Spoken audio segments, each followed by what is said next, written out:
তারা বলে আগে নিজের পায়ে দাঁড়া, তারপর বিয়ে শাদী আশা করবি। আচ্ছা, আপনি একটা সলিউশন দিবেন। আমার আব্বু এখানেই আছে,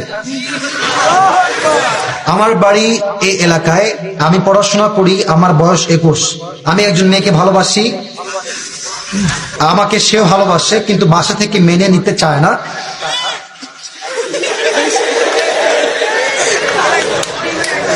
ওর সেম কেস আছে। আচ্ছা আচ্ছা, পড়ি, থামেন থামেন। আমি বেকার তাই বলে। তারা বলে আগে নিজের পায়ে দাঁড়া, তারপর বিয়ে শাদী আশা করবি। আচ্ছা, আপনি একটা সলিউশন দিবেন। আমার আব্বু এখানেই আছে।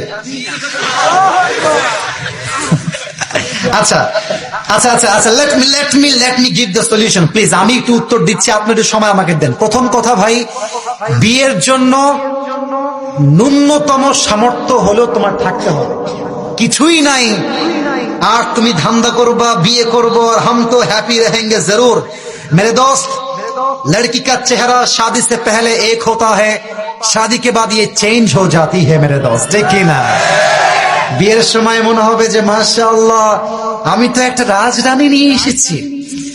দেখবা বিয়ের 1 মাস পরে রাজধানীর রূপটা কালনাইতে পরিণত হয়ে যাবে যুবক ভাই। এজন্য বিয়ের জন্য ন্যূনতম সামর্থ্য হলেও থাকতে হবে। হতে পারে 10,000, হতে পারে কামাই 12,000, বাট স্টার্টিং থাকতে হবে, বিগিনিং থাকতে হবে যে আমার কাছে ন্যূনতম সামর্থ্য আছে। আপনার মেয়েকে দেন, কোনো মতে খেয়ে পড়ে বাঁচবো, 1-2 বছর পরে আমার নিকায় বরকত দিবে একজন। বলেন সবাই, তিনি কে? 2 নাম্বার, তুমি বলেছো আমার আব্বা এখানে আছে, তার বাবা যে আছেন, আমার আব্বাজান, আপনাকে আমি বিনয়ের সঙ্গে বলছি, আব্বাজান আপনি আপনার ছেলেকে বলবেন যে বাবা, তোর বিয়ের জন্য আমি সহযোগিতা করব, তবে একটা শর্ত আছে।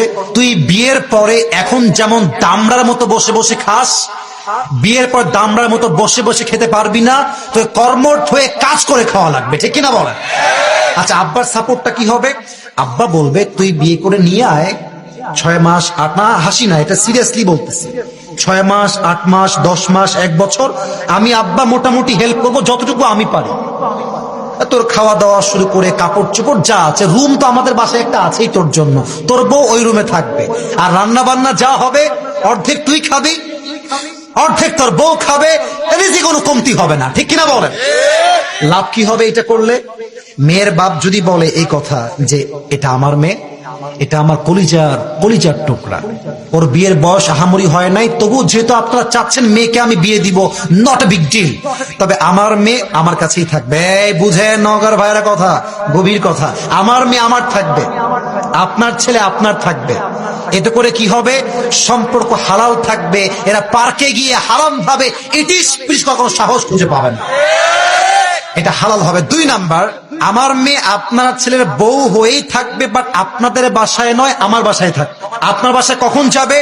যখন আপনার ছেলে চাকরি পাবে, যখন আপনার ছেলে এস্টাবলিশড হবে, ব্যবসা হবে, বরকত হবে, তখন আপনার ছেলে আমার মেয়েকে রাজা রানীর মতো বাসায় গিয়ে ঘরে গিয়ে তুলবে, ঠিক কিনা বলে?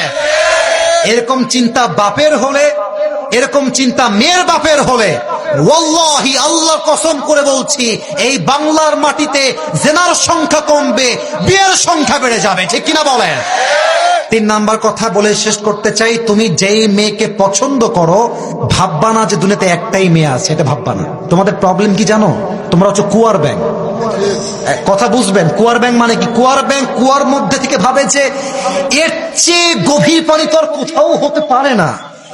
সে সমুদ্র দেখে নাই, সে সাগর দেখে নাই, সে নদী এখন পর্যন্ত দেখে নাই, ঠিক কিনা বলেন?